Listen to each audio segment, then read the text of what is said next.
Everyone, कैसे हो आप सब। तो लास्ट टाइम हमने रोज़ को कंप्लीट कर लिया है और आई होप आपको अच्छे से समझ आया होगा। अगर आपको कोई इम्प्रूवमेंट चाहिए तो आप भी मुझे मैसेज कर सकते हो, ठीक है। तो चलो अब शुरू करते हैं ग्लैडियोलस, ठीक है। तो ग्लैडियोलस का जो बॉटेनिकल नेम है वो ग्लैडियोलस ग्रैंडीफ्लोरास है, ठीक है। फैमिली इरिडेसी और ओरिजिन है साउथ अफ्रीका। इसको हम स्वॉर्ड लिली भी बोलते हैं, ठीक है, क्योंकि जो इसकी जो लीव्स होती है ना वो स्वॉर्ड शेप लीव होती है इसकी। Queen of bulbous flower crop, जैसे रोज था ना क्वीन ऑफ फ्लावर, ये है बल्बस फ्लावर क्रॉप, ठीक है। इसका जो प्रोपेगेशन जो होता है ना इसमें कॉर्म से होता है, इसमें कॉर्म होते हैं, ट्यूबरोज में बल्ब होते हैं, ठीक है। एक जैसे होते हैं ये, ठीक है, बट सेम नहीं होते हैं, इसीलिए इसको क्वीन ऑफ बल्बस फ्लावर बोलते हैं। नेटल लिली बोलते हैं, स्वॉर्ड लिली बोलते हैं, कॉर्नफ्लेक बोलते हैं। ये हर्बेशियस पेरेनियल प्लांट है, ठीक है। सब फैमिली इग्जोडी, ठीक है। उसके बाद जी इसका जो क्रोमोसोम नंबर है वो देखो, डिप्लॉइड भी हो सकते हैं ये, टेट्राप्लॉइड भी हो सकते हैं। डिप्लॉइड 30 और टेट्राप्लॉइड 60, ठीक है। फिर इसकी जो स्पीशीज होती है ना, कुछ डेका डिप्लॉइड भी होते हैं ये 12x, तो उसका क्रोमोसोम नंबर 180 तक चले जाता है, ठीक है। और जो ये ग्लैडियोलस है इसकी जो टर्म कॉइन की है ये की है प्लाइनी, ठीक है। और ग्लैडियोलस का मतलब होता है स्वॉर्ड, तलवार, ठीक है। और जो जीनस है ना, ये जीनस है, ये स्पीशीज है। तो ये जो जीनस है ये टॉर्नी फोर्ट ने ये नाम दिया था ग्लैडियोलस, ठीक है। और इसका जो जेनरिक नेम है वो लैटिन वर्ड से लिया गया है, ग्लैडियस। ग्लैडियस का मतलब होता है स्वॉर्ड, क्योंकि इसकी जो फॉलिएज होती है स्वॉर्ड शेप होती है, ठीक है। इसके यूजेस क्या होते हैं, ग्लैडियोलस को हम डेकोरेटिव पर्पस से यूज़ कर सकते हैं, गार्डन में डिस्प्ले की तरह इसको यूज़ कर सकते हैं। ग्लैडियोलस के बेड्स बनाए होते हैं पार्क में, बुके में यूज़ करते हैं। फ्लावर अरेंजमेंट का जो लाइन एलिमेंट था उसके लिए ग्लैडियोलस बहुत अच्छा फ्लावर है, ठीक है। पढ़ा था ना हमने, इंडोर डेकोरेशन, घर के अंदर भी लगा सकते हैं गमले में, ठीक है। उसके बाद जो फ्लावर बॉर्डर होते हैं, ठीक है, मिक्स्ड फ्लावर बॉर्डर बनते हैं ना पार्कों में, तो उसमें आप ग्लैडियोलस का यूज़ करते हैं। आगे हम पढ़ेंगे मेन जो ग्लैडियोलस होते हैं ना, ग्रैंडीफ्लोराज होते हैं और प्रिमुलिनस होते हैं। ग्रैंडीफ्लोराज की बड़ी बड़ी फ्लोरेट होती है और हाइट भी थोड़ी ज़्यादा बड़ी होती है। प्रिमुलस कंपैरेटिवली छोटी हाइट का होता है, ठीक है। उसके बाद बोला है कि मोस्ट पॉपुलर कट फ्लावर है। क्यों मोस्ट पॉपुलर हुआ ये, क्योंकि इसकी ना डिफरेंट रेंज ऑफ कलर्स थे और जो इसकी जो स्पाइक होती है उसकी क्वालिटी बहुत बेटर होती है। ऐसे होते हैं ना ग्लैडियोलस की ऐसी स्पाइक होती है, फिर इधर स्वॉर्ड शेप के लीव्स होते हैं इसमें, स्वॉर्ड शेप, फिर यहाँ पे इनफ्लोरोसेंस होती है, ठीक है। इनफ्लोरोसेंस में क्या होते हैं, फ्लोरेट्स होते हैं, ठीक है। तो जो ये क्वालिटी है ना स्पाइक की, ये बढ़िया होती है, ठीक है। और इसमें डिफरेंट डिफरेंट कलर के फ्लावर होते हैं, इसीलिए इसकी पॉपुलैरिटी बढ़ी। ये लीडिंग कट फ्लावर है, इंडिया में भी ये बहुत इंपॉर्टेंट है और वर्ल्ड में भी, ठीक है। और जो नीदरलैंड है वहाँ पे ट्यूलिप सबसे बेस्ट, सबसे टॉप कट फ्लावर ट्यूलिप है, उसके बाद ग्लैडियोलस आता है। और जो वर्ल्ड लेवल पे है ना, चौथे नंबर पे ग्लैडियोलस आता है, ठीक है। पहले नंबर पे रोज है, दूसरे नंबर पे क्राइजेंथेमम है, ठीक है। चौथे नंबर पे क्या आता है, ग्लैडियोलस, ठीक है। उसके बाद बोला है जी ग्लैडियोलस की जो कल्टीवेशन है 16th सेंचुरी में शुरू की थी ये। और जो ग्लैडियोलस है ना पहली बार फ्रांस में इंट्रोड्यूस हुआ था ये, और इंडिया में किसने इंट्रोड्यूस किया ये, अंग्रेज़ों ने, ब्रिटिशर्स ने। अब गुलाब है, गुलाब की कोई ऐसी डेट देखी आपने सेंचुरी, उसमें तो सीधा लिखा है भाई आदमी से पहले भी गुलाब आया, भगवान से पहले भी गुलाब आया, आपने अगर लेक्चर पढ़ा होगा, ठीक है। बट ग्लैडियोलस ऐसा नहीं है, ठीक है। ग्लैडियोलस इंडिया में अंग्रेज़ों ने लाया, ठीक है। उसके बाद देख लो भाई इसकी जो ये ओरिजिन आपको बता दिया साउथ अफ्रीका है, ठीक है। उसके बाद इसमें जो बेसिक क्रोमोसोम नंबर 15 है, तो डिप्लॉइड कितना होता है 30, टेट्राप्लॉइड कितना होता है 60, ठीक है। तो आप ये याद करना, ठीक है। जो टेट्राप्लॉइड स्पीशीज होती है हेट्रोजाइगस होती है, मतलब यूनिफॉर्म नहीं होती है इसमें, ठीक है। ट्रू टू टाइप नहीं होती है। ट्रू टू टाइप होती है, जो ट्रू टू टाइप होती है ना उसमें सब साइज हो गया, स्पाइक की थिकनेस होगी, फ्लोरेट का नंबर हो गया, ठीक है, फ्लोरेट का जो कलर हो गया, सब एक जैसा होता है सब में, ठीक है। बट टेट्राप्लॉइड में ऐसा नहीं होता है, वेरिएशन होती है, ठीक है। उसके बाद जो ग्लैडियोलस है वो लॉन्ग डे प्लांट होता है, ये मैं आपको अभी अच्छे से बताती हूँ। फिर बोला है ग्लैडियोलस में 200 के अराउंड स्पीशीज़ है, गुलाब में 150 के करीब बोली थी, ठीक है। जो मॉडर्न ग्लैडियोलस है उसकी 12 स्पीशीज़ है, ठीक है। उसके बाद अब ये अच्छे से समझो मॉर्फोलॉजी। सबसे पहले ये सिंगल स्टेम प्लांट होता है, ठीक है। रोज़ की तरह नहीं, बुशी भी था ना रोज़ तो, ठीक है, मल्टीपल शूट थे, इसमें नहीं, इसमें सिंगल स्पाइक होती है, ठीक है। और स्पाइक में लगे होते हैं स्वॉर्ड शेप की लीव, जिसकी वजह से इसको बोलते हैं स्वॉर्ड लिली, ठीक है। फिर ऊपर जाके इसमें फ्लोरेट्स होते हैं, इस तरह से फ्लोरेट होते हैं, इस तरह से, ठीक है। ये इसकी इन्फ्लोरेसेंस होती है, ठीक है। देखो इन्फ्लोरेसेंस क्या है, स्पाइक में 10 से 25 फ्लोरेट्स लगे होते हैं, ठीक है।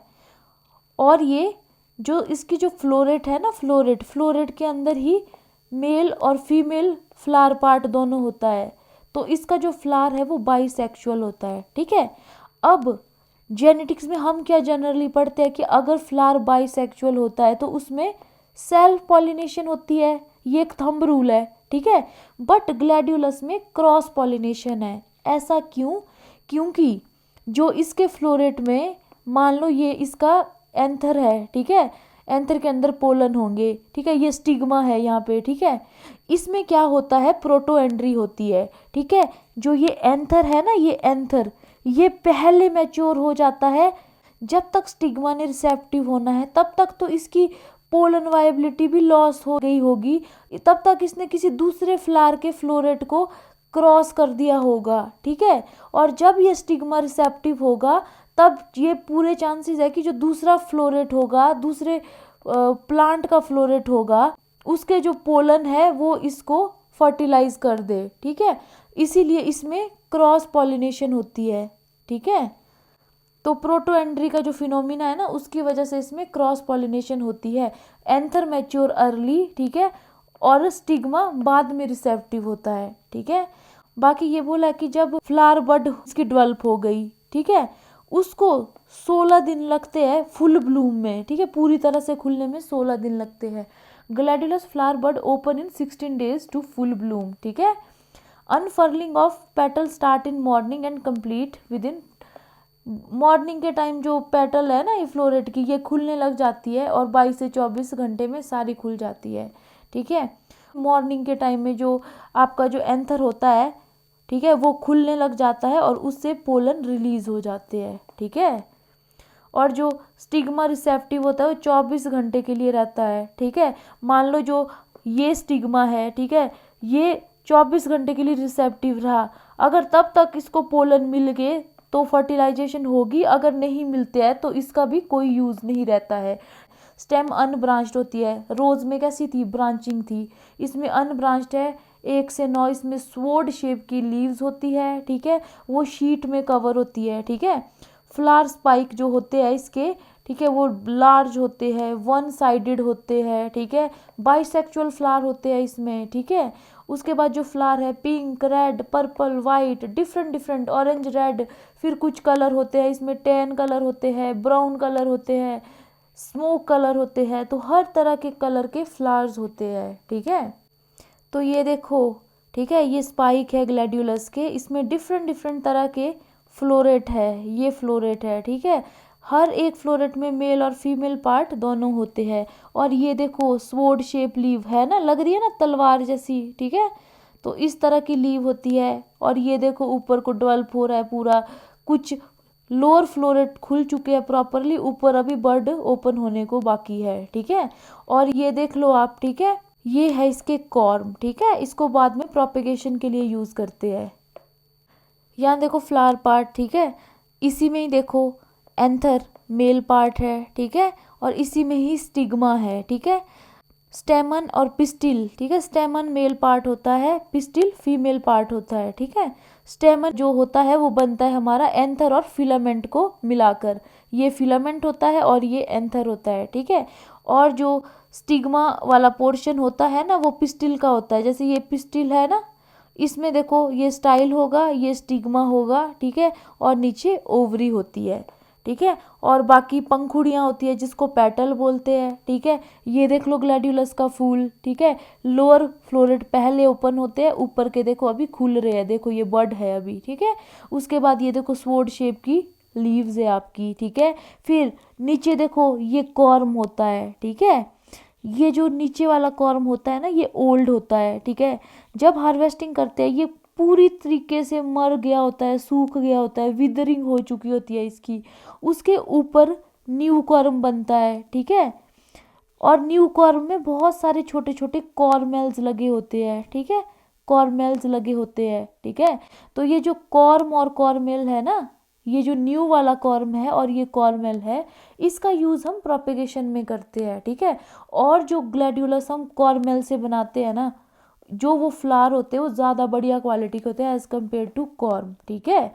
तो नीचे से फिर जैसे ये ओल्ड कॉर्म है, इसके नीचे फिर रूट्स लगी होगी, ठीक है। तो देख लो ये न्यू कॉर्म, ओल्ड कॉर्म और ये कॉर्मेल, ठीक है। तो ये जो न्यू कॉर्म और कॉर्मेल होते हैं ना, इसका यूज़ होता है नेक्स्ट सीजन में प्लांटिंग को, ठीक है। प्लांटिंग मटेरियल जो होता है इसका वो क्या होता है हमारा कॉर्म और कॉर्मेल। तो कोई रट्टा नहीं है, आपको समझ आ गया होगा, ठीक है। बाकी ये है जी हमारी जो क्लासिफिकेशन है, इसमें सिर्फ आपने ये याद रखना, जो मोस्ट एक्सेप्टेड क्लासिफिकेशन है वो लिविस एट ऑल ने दी थी, उसमें उसने ग्लैडियोलस को 4 ग्रुप में डिवाइड किया था, ठीक है।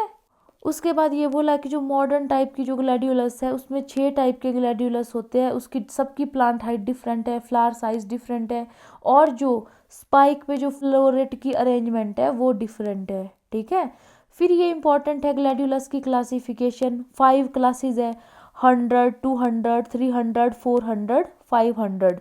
ये अमेरिकन सिस्टम ऑफ क्लासिफिकेशन है, ठीक है। जो नॉर्थ अमेरिका ग्लैडियोलस काउंसिल होती है ना, वो इसको फॉलो करती है। तो ग्लैडियोलस को एक्सपोर्ट में जब यूज़ करेंगे तो इस अकॉर्डिंग चलना होगा आपको, ठीक है, अमेरिकन मार्केट में, ठीक है। तो देखो जो 100 है ना, जो फर्स्ट डिजिट होती है ना वो दिखाती है हमारा फ्लोरेट का साइज क्या है, ठीक है। जो दूसरी डिजिट होती है वो हमारा बताती है फ्लोरेट का कलर क्या है, ठीक है। जो तीसरी डिजिट होती है ये बताती है जो फ्लोरेट है उसमें कोई दाग धब्बे तो नहीं है, ब्लेमिशेस और ब्लॉचेस के बारे में ये बताती है, ठीक है। तो जो 100 है वो मिनिएचर को दर्शाता है, और इसमें जो फ्लोरेट का साइज है लेस देन 6.4 सेंटीमीटर होगा, ठीक है। मिलीमीटर में 64 mm। तो ये आपने याद करना है, कुछ बुक्स में mm में होगा, कुछ बुक्स में सेंटीमीटर में होगा, तो आप कोई एक याद करो, बाकी कन्वर्ट आप कर सकते हो। जो स्मॉल होते हैं उसको क्लास 200 दिया गया है, और उसका जो साइज होता है 6.4 सेंटीमीटर से 8.9 सेंटीमीटर की फ्लोरेट होती है उसमें, ठीक है। और जो 300 है वो डेकोरेटिव को, इसमें 8.9 सेंटीमीटर से 11.4 सेंटीमीटर फ्लोरेट साइज होता है। फिर स्टैंडर्ड है लार्ज, ठीक है, ये 400, इसमें 11 से 14 सेंटीमीटर तक की फ्लोरेट हो सकती है। और जो जाइंट होती है ना उसको दी है क्लास 500, ठीक है, उसमें 14 से ज़्यादा सेंटीमीटर के फ्लोरेट का साइज होता है। तो ये बहुत इंपॉर्टेंट है, ये आपको याद करनी है, ठीक है। और आपको ये पता होना चाहिए डिजिट, फर्स्ट डिजिट क्या रिप्रेजेंट करता है, सेकंड क्या, और थर्ड डिजिट क्या रिप्रेजेंट करता है, ठीक है।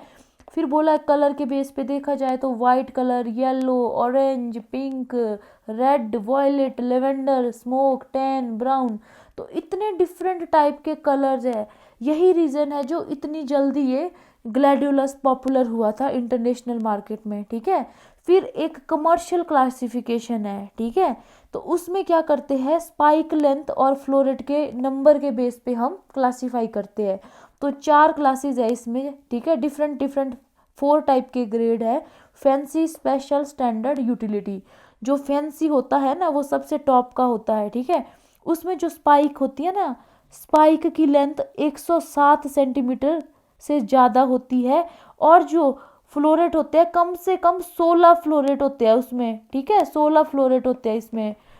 और जो स्पेशल है उसमें जो स्पाइक की लेंथ है वो 96 से 107 सेंटीमीटर तक होती है, और मिनिमम 14 फ्लोरेट होते हैं इसमें।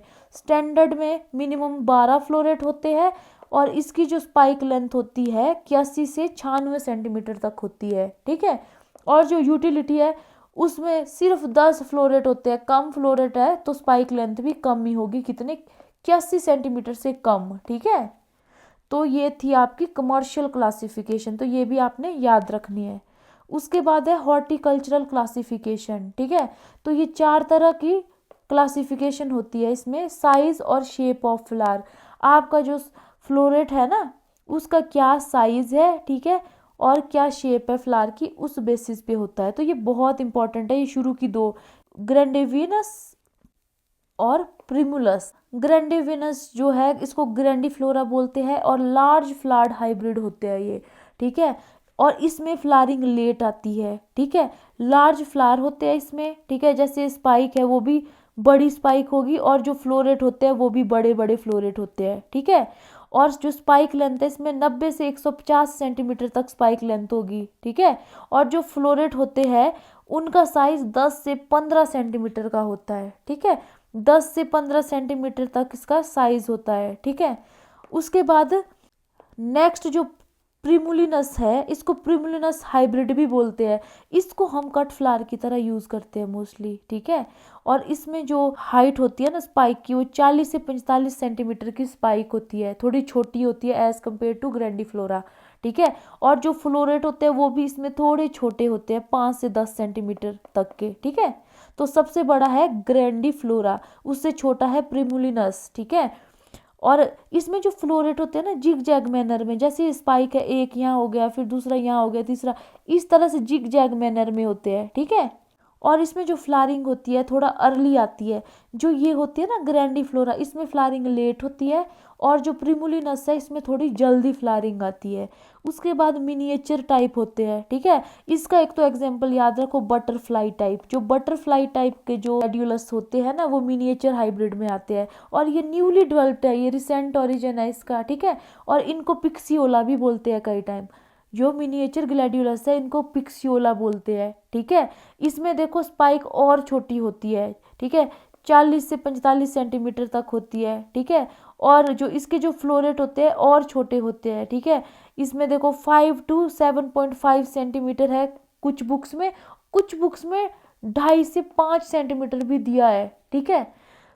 ये गुड होते हैं अर्ली फ्लावरिंग के लिए, ठीक है।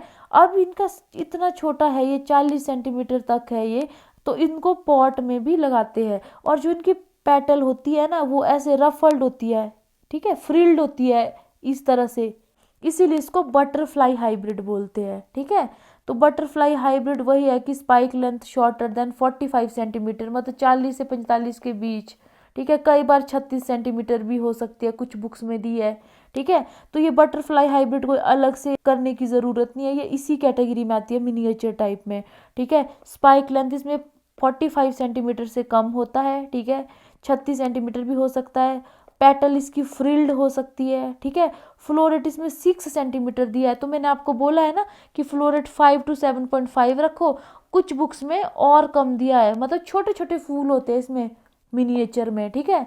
और प्रिमुलिस में थोड़े मीडियम साइज के होते हैं, ग्रैंडिफ्लोरा में बहुत ही बड़े बड़े 10 से 15 सेंटीमीटर के फ्लावर होते हैं, ठीक है। उसके बाद ये देखो इसको पिक्सियोला भी बोलते हैं, और ये नॉन फ्रेग्रेंट होते हैं, ठीक है। और जो इसके जो फूल होते हैं ना छोटे छोटे फ्लोरेट्स होते हैं, बट उनके जो एज होते हैं वो फ्रिल्ड होते हैं, जिस वजह से इसको बटरफ्लाई हाइब्रिड बोलते हैं। फिर कुछ पीकॉक हाइब्रिड है, ठीक है, वो भी छोटे साइज के होते हैं, मल्टी कलर्ड होते हैं। इसकी जो पेटल होती है वो रिफ्लेक्स्ड पेटल होती है, रिफ्लेक्स्ड पेटल होती है, ठीक है। उसके बाद है स्टार फ्लावर्ड, इसमें जो फ्लावर होते हैं, जो फ्लोरेट होते हैं वो स्टार लाइक शेप होती है उसकी, ठीक है। ये इंग्लैंड में बनाए थे ये वाले कल्टीवर, ठीक है। फिर है फेस अप। फेस अप में पता क्या होता है, एक तो इसकी जो स्पाइक होती है वो लॉन्ग होती है, ठीक है, और 5 to 6 सेंटीमीटर की इसकी फ्लोरेट होती है, बट वो ऊपर की तरफ उसका फेस होता है। जब देखते हैं जैसे फ्लोरेट होते हैं ना इस तरह होते हैं, इस तरह भी हो सकते हैं, सीधे भी हो सकते हैं, बट इसमें फ्लोरेट ना अपवर्ड डायरेक्शन में होते हैं, ठीक है। उसके बाद है ऑचिडियोला। ऑचिडियोला के जो स्पाइक होते हैं ना वो लाइट वेट के होते हैं, छोटे होते हैं, छोटे होते हैं, ठीक है। फेस अप के तो टॉल होते हैं, ओचिडियोला के छोटे होते हैं स्पाइक, और जो इसमें फ्लोरेट भी छोटे छोटे होते हैं, ठीक है। इसमें छोटे छोटे फ्लोरेट होते हैं ओचिडियोला में। स्टार फ्लावर्ड में स्टार शेप के फ्लोरेट होते हैं। पिकॉक में रिफ्लेक्स्ड फ्लोरेट होते हैं, बटरफ्लाई में छोटे छोटे फ्लोरेट होते हैं क्योंकि ये मिनिएचर हाइब्रिड में आता है। और प्रिमुलिनस में थोड़े बड़े साइज के फ्लोरेट होते हैं 5 से 10 सेंटीमीटर का। ग्रैंडीफ्लोरा में बहुत ही बिगर साइज के फ्लोरेट्स होते हैं, ठीक है। उसके बाद है कॉलविली हाइब्रिड।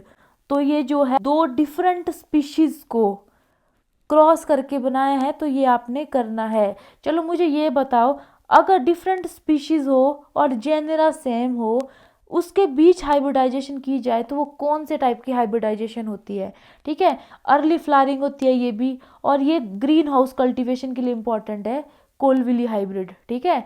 और इसका जो फूल होता है वो भी स्टार शेप का होता है, और जितना साइज फेस अप का होता है ना, फेस अप का 5 से 6 सेंटीमीटर होता है ना, उतना ही 5 से 7 सेंटीमीटर का इसका होता है, ठीक है। और जो मिनिएचर हो गए, इनका भी तो ऑलमोस्ट सेम ही साइज है, देखो 5 से 7 हो गया। बटरफ्लाई देखो यहाँ पे 6 सेंटीमीटर के करीब। तो मतलब कोई एक्यूरेट नहीं करना, एक आइडिया लेना होता है हमें, ठीक है। इसीलिए मैंने ये जो शॉर्ट में बॉक्सेस बनाए होते हैं, इसीलिए बनाए होते हैं कि ताकि रिवीजन के टाइम आप ज़्यादा डिटेल में ना पढ़ो, ठीक है। ऐसे तो हर बुक्स में डिफरेंट होगा। अगर आपसे पूछा जाए ना पेपर में कि मिनिएचर जो हाइब्रिड है और ग्लैडियोलस के, उसके फ्लोरेट का साइज बताओ, अगर आप एक 6 सेंटीमीटर दिया होगा, एक 50 सेंटीमीटर दिया होगा, एक 20 सेंटीमीटर दिया होगा, एक 0.5 सेंटीमीटर दिया होगा, तो एटलीस्ट आपको इतना आइडिया तो होना चाहिए। अगर 6 की जगह मान लो 7 दिया हुआ है, 5 दिया हुआ है, एटलीस्ट इतना तो पता होना चाहिए कि इसके आसपास होगा। कहीं कोई 50 सेंटीमीटर करके आ गया तो देखो कितना ब्लंडर हो गया ना वो। तो इतना पढ़ो कि एटलीस्ट थोड़ी बहुत कॉमन सेंस अप्लाई हो सके पेपर में, ठीक है। बाकी पॉइंट टू पॉइंट इतना याद नहीं हो पाता है, किसी से भी नहीं हो पाता है इतना, ठीक है। उसके बाद है varieties.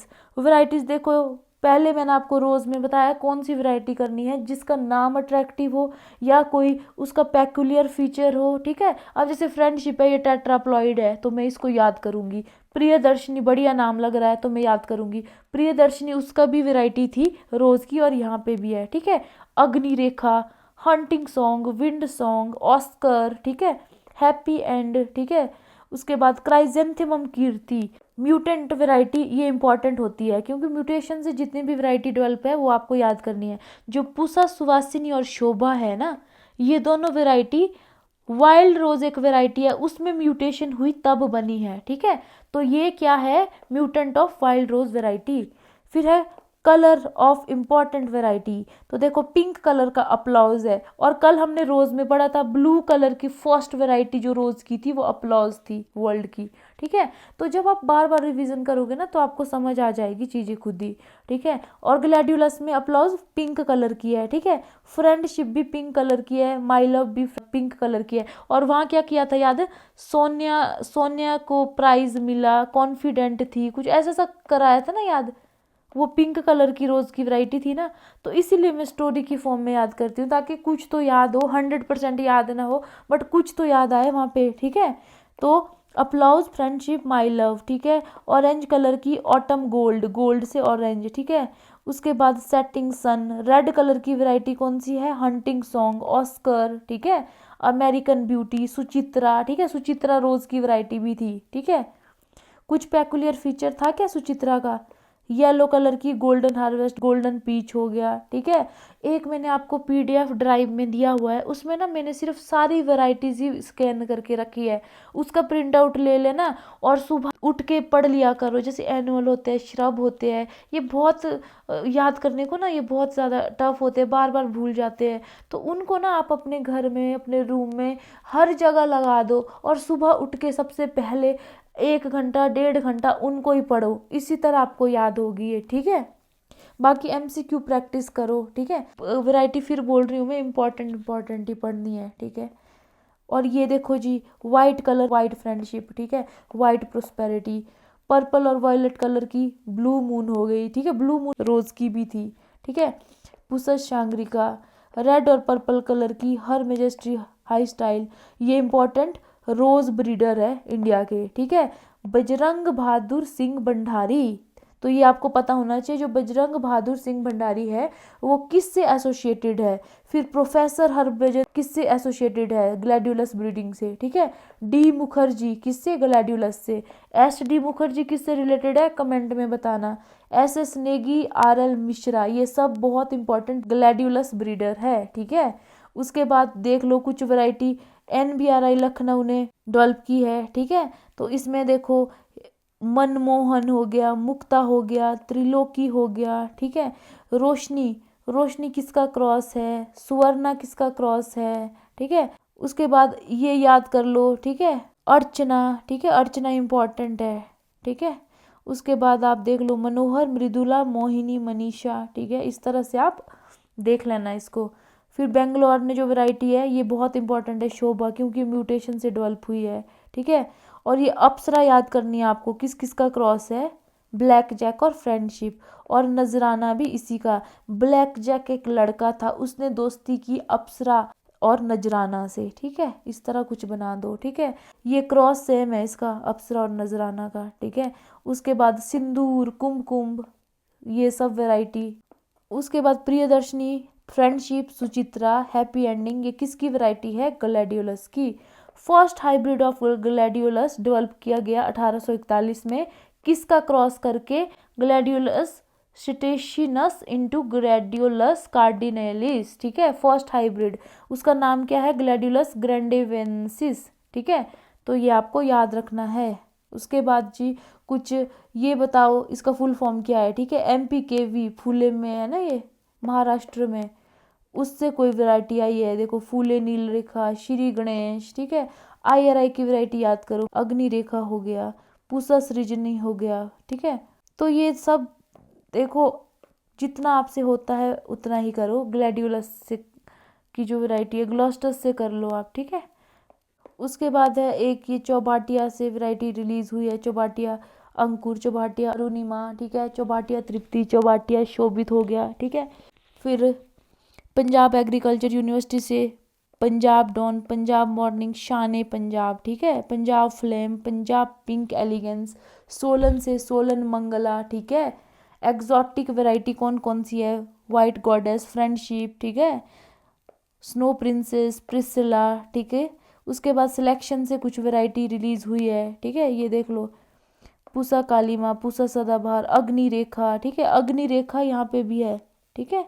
Cultivar of great demand in international market, ठीक है। जो इंटरनेशनल मार्केट में जब एक्सपोर्ट के लिए जो कल्टीवर ग्रेट डिमांड में, एक ये याद रख लो, Peter Pears, white friendship, hunting song, Priscilla, topaz. Topaz rose की वैरायटी भी थी ना, किसके लिए रेजिस्टेंट थी वो, आप बताना मुझे। अमेरिकन ब्यूटी, मयूर, ठीक है। तो वैरायटी आप पढ़ते रहो बस बार बार, जितना याद होता है, ठीक है। बाकी जिसके इंपॉर्टेंट कैरेक्टर है वो तो आपको याद करने हैं, ठीक है। तो देखो सुचित्रा कैसे बनी, सिल्विया को इससे क्रॉस किया, फिर जब सुचित्रा को मेलोडी से क्रॉस किया तो पंजाब डॉन बनी, ठीक है। ये इंपॉर्टेंट है, पेकुलियर करेक्टर आ गया ना फ्रेग्रेंट वैरायटी का, तो ये पता होनी चाहिए। सागर है, लकी स्टार है, पिंक स्टार है, ठीक है। First scented variety, fragrant variety कौन सी है, लकी स्टार, ठीक है। फिर अगर सेंटिस स्पीशीज पूछा जाए तो ग्लैडियोलस ट्रिस्टिस हो गया, लॉन्गिकोलिस हो गया, लिलेशियस हो गया, एक्सीडेंटेलम जो भी है ये नाम, ठीक है, ये देख लेना आप, ठीक है। उसके बाद ये इंपॉर्टेंट है, एनिप्लॉयड वैरायटी डेवलप हुई है, अर्चना और अरुण, ये आपको याद करनी है, ठीक है। और इसके पेरेंट्स भी याद करने हैं, ठीक है। उसके बाद जी ट्रिप्लॉइड ब्रीडिंग, वही बोला है कि जब वो फ्रेंडशिप को ट्रिस्टिस से क्रॉस किया, ठीक है, एक टेट्राप्लॉइड था, ठीक है, और एक डिप्लॉइड था, उसके बाद क्या बना आपका, ट्रिप्लॉइड बन गया, ठीक है। ऐसा रोज में भी ट्रिप्लॉइड हाइब्रिड्स थे ना, और मॉडर्न डे रोज। म्यूटेशन वाली याद करनी है, शोभा हो गया, ठीक है, शक्ति हो गया, पूसवासिनी हो गया, ये तीनों वाइल्ड रोज की म्यूटेशन है, ठीक है। और जो शुभांगिनी है उसका जो पेरेंट है फिडेलियो है। वाइट फ्रेंडशिप जो है वो म्यूटेशन है फ्रेंडशिप की, ठीक है, नेचुरल म्यूटेशन है ये। स्वर्णिमा है वो म्यूटेशन है धनवंतरी की। तो ये 4-5 आपको याद करनी है, ठीक है। First scented gladiolus lucky star already आपको मैंने बता दिया है। उसके बाद है लुइस वैन हाउटे, फ्रांस के है, उन्होंने पहला हाइब्रिड ग्लैडियोलस का बनाया। वो मैंने ऑलरेडी बता दिया क्या है, ग्लैडियोलस ग्रैंडेवेंसिस। किस किस का क्रॉस है ये, सिटेशिनस और कार्डिनैलिस। तो आपको ये भी याद करना है, ठीक है। उसके बाद है जी जो ग्लैडियोलस कोलिविली है, ठीक है, वो क्रॉस है किसका, ट्रिस्टिस और कार्डिनैलिस का। 1823 में ये बनी थी, ठीक है। एक्चुअल में जो फर्स्ट थी ना, सबसे पहले यही बनी थी, बट इसका इतना मेंशन है नहीं है, इसीलिए मोस्ट ऑफ द बुक में लुइस वैन हॉटे की जो हाइब्रिड है ना ग्लैडियोलस का, वो ज़्यादा इम्पॉर्टेंट है, ठीक है। क्लाइमेटिक रिक्वायरमेंट, तो ग्लैडियोलस के लिए भी सनी कंडीशन चाहिए होती है, ठीक है। लॉन्ग डे प्लांट है ये, तो इसकी सनलाइट इसको बहुत ज़रूरी है, ठीक है। ऑप्टिमम टेम्परेचर आपने याद रखना है 16 से 30 डिग्री सेल्सियस, 16 से 30 डिग्री सेल्सियस, ठीक है। 16 से देखो 23, 30, फिर 40 तक जा सकता है मैक्सिमम, ठीक है। और इसमें लॉन्ग डे 12 से 14 घंटे की आपको सनलाइट चाहिए होती है, उससे आपका जो होता है फ्लोरेट का नंबर इंक्रीज होता है, स्पाइक की लेंथ भी बढ़िया इंक्रीज होती है और फ्लावरिंग भी ज़्यादा अमाउंट में आती है। वो ग्रेड पढ़े थे ना हमने कि बेस्ट ग्रेड कितनी थी, 16 फ्लोरेट होने चाहिए, ठीक है।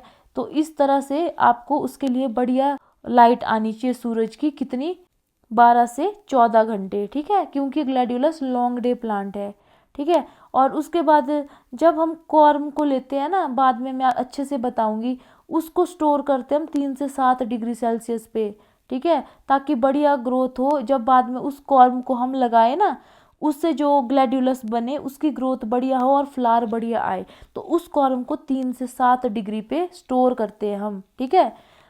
12 से 14 घंटे की लाइट चाहिए विद हाई लाइट इंटेंसिटी। क्यों, क्योंकि अगर लाइट इंटेंसिटी बढ़िया नहीं होगी तो क्या होता है, रोज में भी हमने पढ़ा था ब्लाइंड शूट आते हैं, ठीक है। तो minimum 10 hour light requirement to overcome blindness, तो मिनिमम 10 घंटे हो गई, कुछ बुक में 12 से 14 घंटे लिखा है, तो मिनिमम कम से कम 10 घंटे की लाइट तो होनी चाहिए सूरज की, ताकि ब्लाइंडनेस ना हो, ब्लाइंड शूट ना हो, ठीक है। ये देखो short day at 1 to 2 leave stage, देखो जब ग्लैडियोलस ग्रो करता है ना, पहले कुछ लीव आती है 2 लीव स्टेज, फिर 4 लीव स्टेज, फिर 6 लीव स्टेज, 8 लीव स्टेज, ऐसे ऐसे लीव्स धीरे धीरे आती है। तो जब 2 लीव स्टेज होगी ना, जब छोटा होगा, सिर्फ 2 ही लीव्स आई होगी, स्वॉर्ड शेप लीव्स, अगर तब शॉर्ट डे हो गए, 12 से 14 घंटे की सनलाइट ना मिले, तो ब्लाइंड शूट बनती है इसमें, सेम रोज में होता है, ठीक है। जब शॉर्ट डे है तो लाइट कम आएगी, लाइट इंटेंसिटी मीट नहीं हो पाएगी, ठीक है। तब क्या होगा, जब लो लाइट इंटेंसिटी होती है, ठीक है, तब ब्लाइंड शूट बनते हैं, सेम कंसेप्ट रोज में भी है, ठीक है। उसके बाद है सॉइल, सॉइल मैंने बोला है सबके लिए सैंडी लॉम बेस्ट होती है, एसिडिक चाहिए होता है स्लाइटली, ऑप्टिमम पीएच है 5.5 से 6.5, रोज में कितना था 6 से 7.5 था, ठीक है, और मोस्ट अप्रोप्रिएट 6.5 था। तो इसका ना आप एक जगह पे सब लिख लो, इसीलिए फिर कंपैरिजन में इजी हो जाएगा, ठीक है। उसके बाद है लैंड प्रिपरेशन, तो जब ग्लैडियोलस को ग्रो करते हैं ना, तो हम क्या करते हैं, बेड बनाते हैं 6 मीटर लंबा और 2 मीटर चौड़ा, ठीक है। लैंड प्रिपरेशन तो सेम ही होती है, देखो पहले क्या करो, 1 महीना 2 महीना पहले लैंड को खोद लो, उसके बाद उसको बढ़िया से धूप लगाओ, कोई रॉकेट साइंस नहीं है, ठीक है। बढ़िया से धूप लगाओ, सॉइल सोलराइजेशन हो जाएगी, ठीक है, स्टरलाइज हो जाएगी सॉइल बढ़िया से, ठीक है। हम क्या करेंगे, उसके बाद बेड बना देंगे, ठीक है, 6x2 मीटर का, ठीक है। तो इसमें लिखा है first ploughing to depth 30 metre, वही सब की पहले हल चलाओ 2 महीने प्लांटिंग से पहले, 2 महीने में क्या होगा, तब तक धूप से अच्छे से तपेगी ज़मीन, बढ़िया से स्टरलाइजेशन होगी उसकी, ठीक है। उसके बाद उसमें बेड बना दो, ठीक है। उसके बाद हम क्या करेंगे, प्लांटिंग करेंगे कॉर्म की, ठीक है, एक सेपरेट स्पेसिंग होगी हर टाइप के कॉर्म के लिए, ठीक है। तो कुछ जगह पे 40x25 हो सकती है, कुछ जगह 25x25 हो सकती है, जो मैं अभी आपको अच्छे से बताऊंगी। उसके बाद प्रोपेगेशन के लिए कॉर्म यूज़ करते हैं, कॉर्मेल यूज़ करते हैं, सीड करते हैं, टिश्यू कल्चर करते हैं, ठीक है। तो जो कमर्शियली होता है वो कॉर्म और कॉर्मेल से होता है। ठीक है। अब एडवांसमेंट के साथ साथ तो टिश्यू कल्चर सब में, इवन बनाना में भी टिश्यू कल्चर करने लग गए आज की डेट में, बट आपको कमर्शियल प्रोपिगेशन याद होनी चाहिए, ठीक है। और जो ग्लैडियोलस का फ्रूट है वो कैप्सूल होता है, ठीक है। रोज का फ्रूट क्या था मुझे कमेंट सेक्शन में बताना, ठीक है। और जो इसके सीड होते हैं ना वो विंग्ड सीड होते हैं, ठीक है। सीड जो होते हैं वो जर्मिनेट होते हैं 15 से 20 दिन में। एक कैप्सूल में 40 से 60 सीड होते हैं, ठीक है।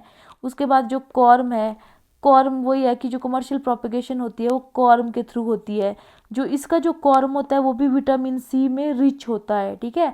इसमें और ये लिनोलेनिक, पामिक, लिनोलिक एसिड होता है, ये आपने याद रखना है कॉर्म में, ठीक है। फिर क्या होता है, in each growing season new corm produce from mother plant.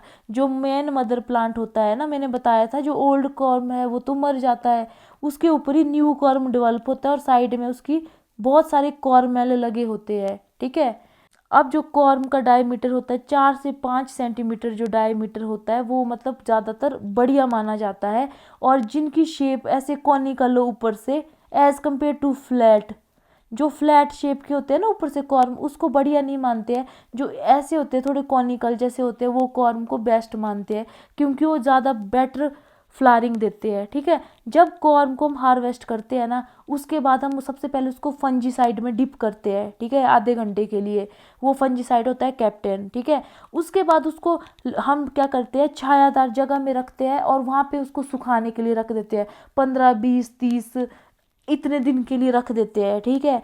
उसके बाद जब वो सूख जाते हैं ना, उन कॉर्म को, जो ये प्रोसेस होता है ना इसको क्यूरिंग बोलते हैं, ठीक है। पोटैटो में भी करते हैं ना हम क्यूरिंग। क्यूरिंग होता है छाया और हवा जैसी जगह में सुखाना, कभी भी डायरेक्ट सनशाइन में नहीं सुखाते हैं, धूप में नहीं रखेंगे हम, शेड में रखेंगे। तो इस प्रोसेस को क्यूरिंग बोलते हैं। कंसेप्ट समझते रहो आप, ठीक है। कहानी की तरह सुनो, ज़्यादा बढ़िया रहेगा आपको, ठीक है, नहीं तो फिर रट्टा मारते रहेंगे, ठीक है। अब जो कॉर्म है ना, उसके बाद जैसे वो सूख गया फिर उनको स्टोर करने के लिए रख देते हैं। अब हमने डायरेक्ट प्लांट नहीं करने हैं ना वो, अब अगले सीजन में उनको प्लांटेशन के लिए हम यूज़ करेंगे, तो 3-4 महीने के लिए स्टोर करना है, तो इतने टेम्परेचर पे स्टोर करते हैं 3 से 7 डिग्री सेल्सियस पे।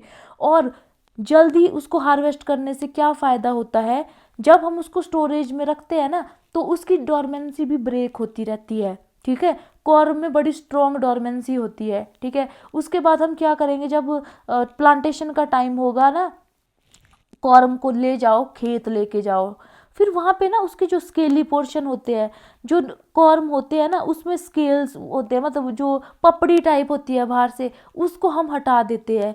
जो कॉर्मेल होते हैं उसकी पपड़ी हटा देते हैं, उसमें ये भी पता लग जाता है कि अंदर से किसी में बीमारियां तो नहीं है। अगर किसी में बीमारियां होंगी तो उसको यूज़ नहीं करेंगे हम, ठीक है। तो जो स्केली पोर्शन है उसको हटा देंगे, ठीक है। फिर उसके बाद हम इस कॉर्म को पहले मैंकोजिब और कार्बेंडाजिम में डिप करते हैं, ठीक है। उसके बाद फिर हम इसको लगाते हैं साइट में, ठीक है। किस में, ये बेड जो तैयार किया होता है उसमें हम लगाते हैं। स्पेसिंग इतनी होती है, ठीक है। कई बार जैसे एक और यहाँ लगाया तो एक ये होती है हमारी रो टू रो, जैसे एक रो ये है दूसरी रो ये है, ठीक है। तो इनके बीच होनी चाहिए 40 सेंटीमीटर की दूरी। और प्लांट टू प्लांट, एक कॉर्म यहाँ लगाया, एक आपने 25 या 20 भी कर लेते हैं कई बार, ठीक है। फिर और इधर 20 सेंटीमीटर 25 सेंटीमीटर इस तरह से, ठीक है। और कई बार क्या होता है 25:25 में भी लगा लेते हैं, ठीक है। जैसे कॉर्म के बीच 25-25 का डिस्टेंस है और रो टू रो भी 25 सेंटीमीटर का डिस्टेंस है, ठीक है। अब एक ये बड़ा इंपॉर्टेंट टॉपिक है, कॉर्म डोरमेंसी, ठीक है। कॉर्म डोरमेंट होते हैं, तो इनकी डोरमेंसी को ब्रेक करने के लिए हम देखो, एक तो ये वाला कर दिया, स्टोर कर दो इसको, कहीं 3 से 7 दिया है, कहीं से 4 दिया है, तो कोई रॉकेट साइंस नहीं है, कंफ्यूज नहीं होना है, ठीक है। तो अगर आप इस तरह से पढ़ेंगे ना तो आपको ज़्यादा कंफ्यूजन नहीं होगा, क्योंकि जरूरी नहीं है आपको एक ही बुक से क्वेश्चन आए। तो देखो ज़्यादा फर्क क्या है, 3 से 7, 4 से 5, इसमें से कोई ऑप्शन आ जाएगा तो कर लेना, ठीक है। फिर जिब्रालिक एसिड का यूज़ करेंगे तब भी हम डोरमेंसी ब्रेक करते हैं, इथरल के यूज़ करके भी डोरमेंसी ब्रेक होती है, ठीक है। इथिलीन क्लोरहाइड्रिन, ये फर्स्ट केमिकल है जिसको डेनी ने यूज़ किया था कॉर्म डोरमेंसी को ब्रेक करने के लिए, ठीक है। या आप डी स्केलिंग कर लो, मैंने बोला था ना स्केल को हटा दो, इसको हटाने से भी डोरमेंसी ब्रेक हो जाती है, ठीक है। और ये जो कॉर्म होते हैं ना, ये देखो लार्ज साइज के जो कॉर्म होते हैं उनको जंबो भी बोलते हैं, ये 5 सेंटीमीटर से ज़्यादा भी हो सकते हैं, ठीक है। और मीडियम साइज के देखो 2.5 से 5, ठीक है, 2.5 से 5 मीडियम साइज के हो गए।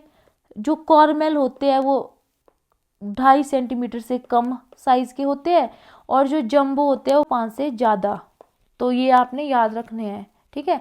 अच्छा, एक ये पॉइंट भूल गई, जो थायूरिया होते हैं ना, इसका यूज़ भी डोरमेंसी ब्रेक करने के लिए करते हैं, या पानी में भिगो के रख लो, ठीक है, 24 घंटे के लिए, उससे भी डोरमेंसी ब्रेक होती है। तो डोरमेंसी ब्रेक करने के लिए ये था, जिब्रेलिक एसिड था, इथरल था, डिस्केलिंग थी, इथिलीन क्लोरहाइड्रिन का यूज़ था, पानी में डुबो दो, थायूरिया का यूज़ कर लो, ठीक है।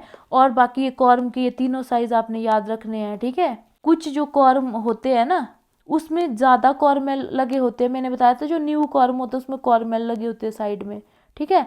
कईयों में ज़्यादा होते हैं। अगर 10 से कम कॉर्मेल हो तो वो पुअर मल्टीप्लायर वैरायटी होती है वो, ठीक है।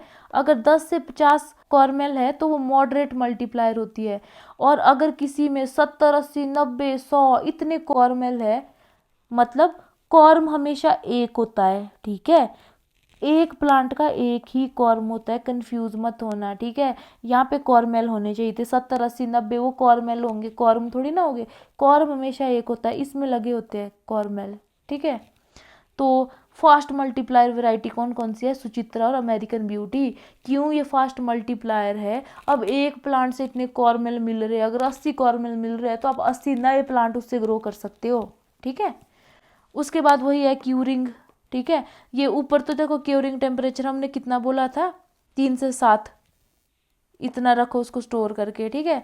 तो एक बुक में लिखा है कि कॉर्म क्योर्डेज 20-21 डिग्री फॉर 5 वीक, ठीक है।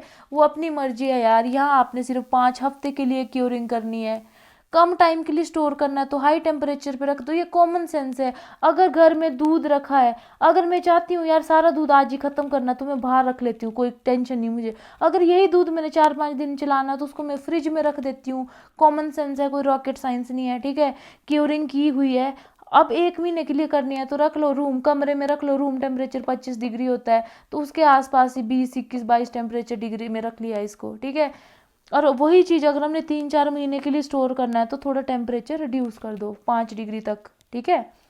उसके बाद ये कुछ इंपॉर्टेंट जो साइड में मैं ये लिखती हूँ ना अपने नोट्स में, इसको बिल्कुल इग्नोर मत करना क्योंकि इसमें सारी समरी होती है, ठीक है। एक वैरायटी मैंने लिखी है नील रेखा, पर्पल कलर की वैरायटी है।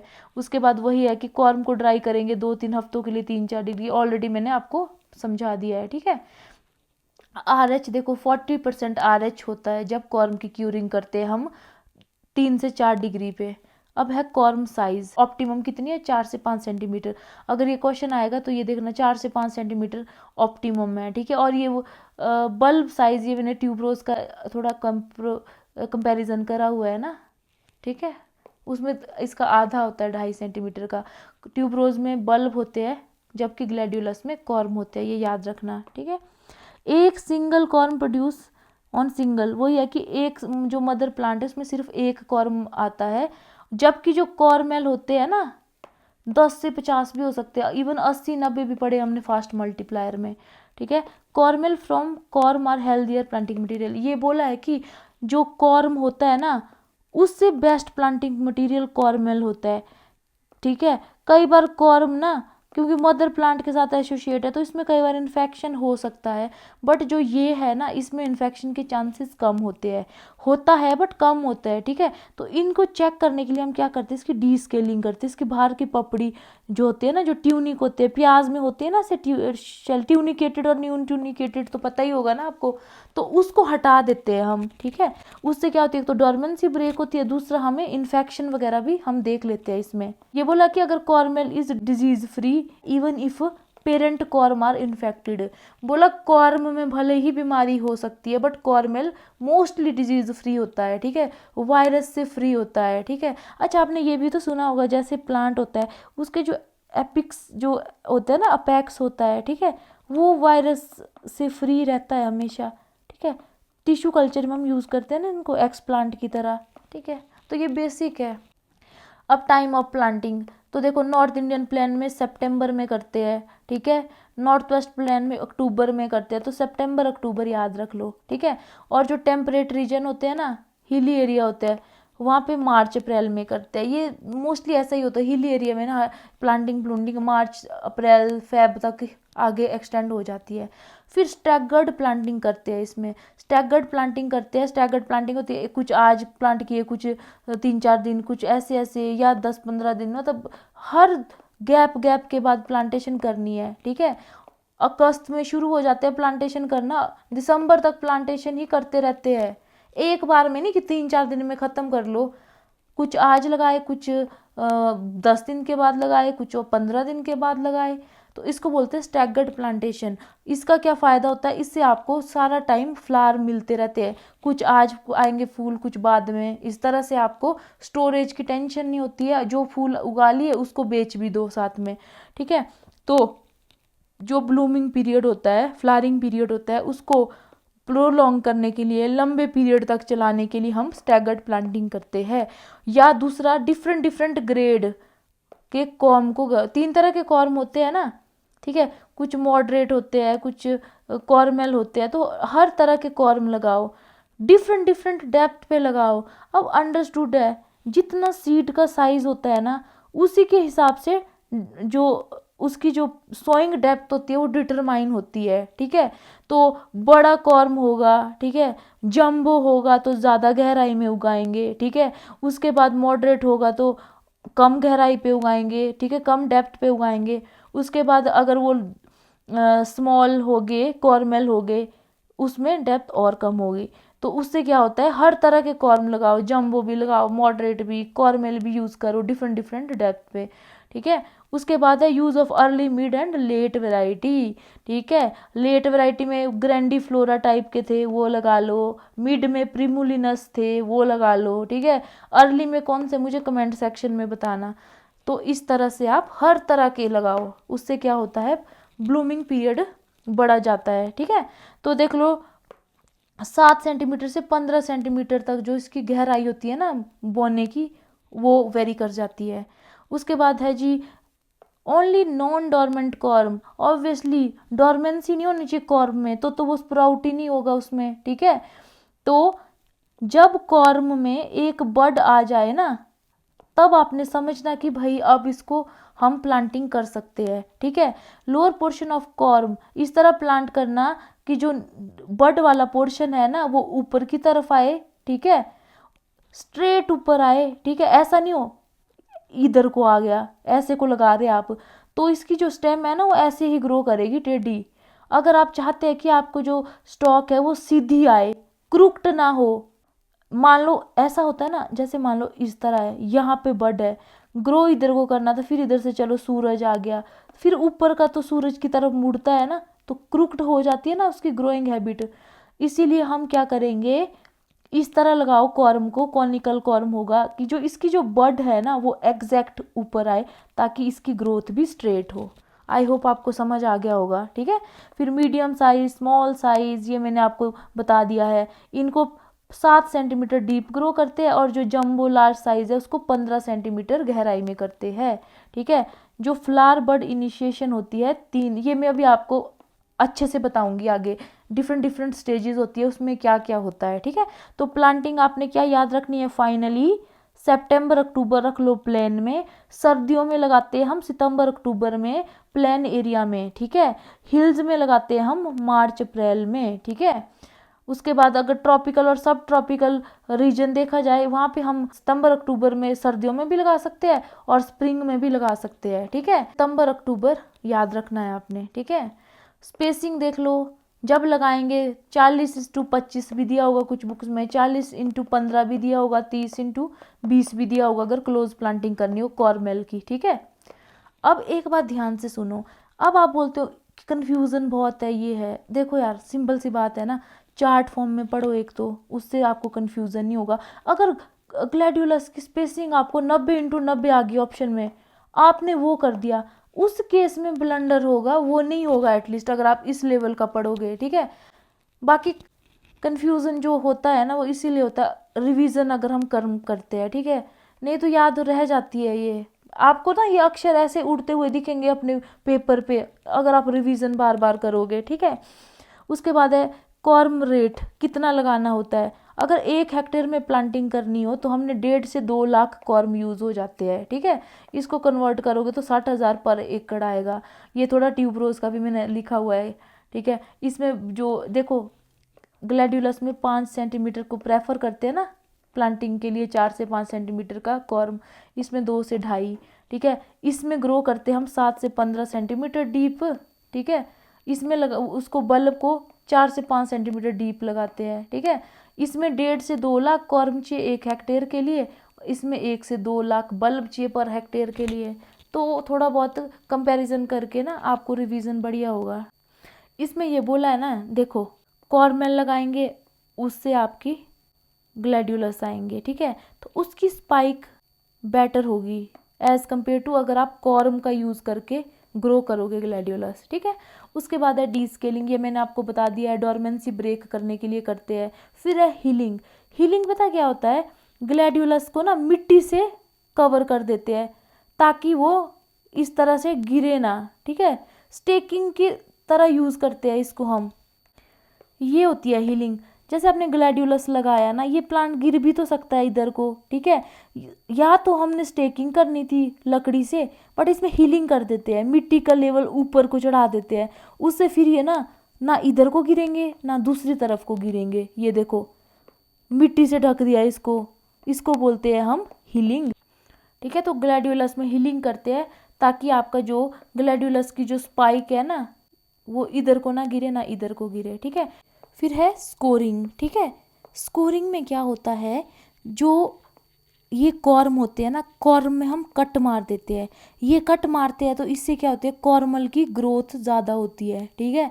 तो ज़्यादा कॉर्मल हम प्रोड्यूस कर पाए उसके लिए हम क्या करते हैं, ग्लैडियोलस का जो कॉर्म होता है उसमें हम कट कर देते हैं साइड से, ठीक है।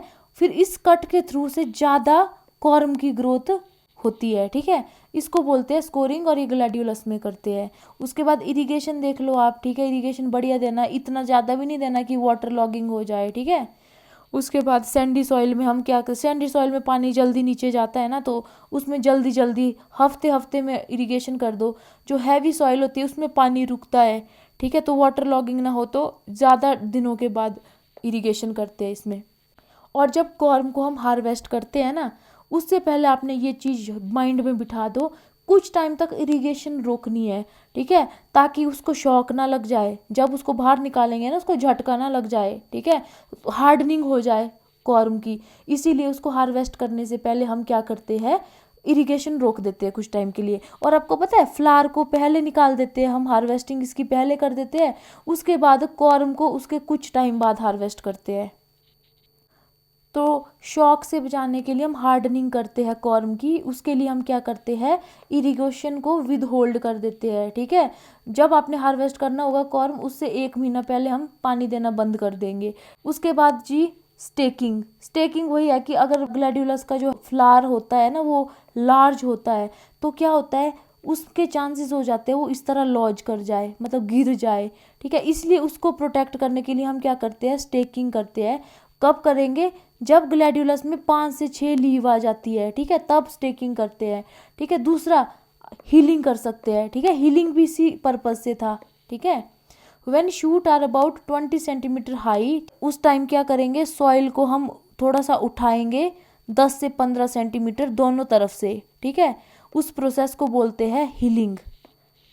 अर्थिंग अप भी इसी को ही बोलते हैं। 6 to 8 वीक ऑफ प्लांटिंग, उसमें क्या करते हैं हम, स्पाइक के इमरजेंस होने से पहले हम क्या करेंगे, अर्थिंग अप करते हैं। तो अर्थिंग अप क्या होता है, मिट्टी का करना, ठीक है। तो मिट्टी से क्या करेंगे हम, हीलिंग ही तो करेंगे। तो यहाँ पे ना ये अर्थिंग अप हो गई, हीलिंग हो गई, स्टेकिंग हो गई, ये मोर और लेस सिमिलर ही है, ठीक है।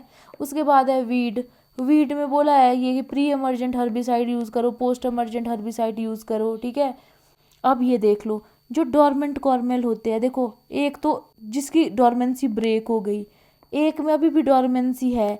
डोरमेंसी ब्रेक करने के तरीके मैंने आपको बता दिए हैं।